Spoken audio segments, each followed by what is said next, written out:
जय बाबा दोस्तों, राम राम शाह। तो दोस्तों देखो आप भाई टाइम खेत में अटाई अपन का ये एक मतलब चुटकुलो याद आएगा, अपन मतलब कहानी याद आएगी जो थार लोगों ने शेयर करता।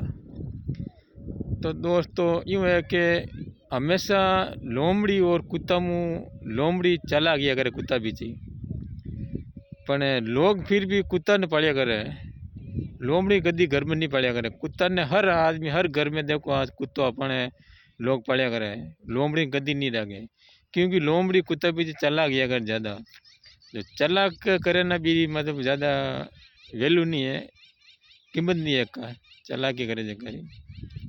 तो ये बात चालाकिया में इनकी नहीं है, वो चालाकिया में अपन कोई नहीं है, मतलब नहीं है, चालाकिया की कीमत नहीं है। आ अपने लोमड़ी कुत्ता ये कहानी उठा पड़े।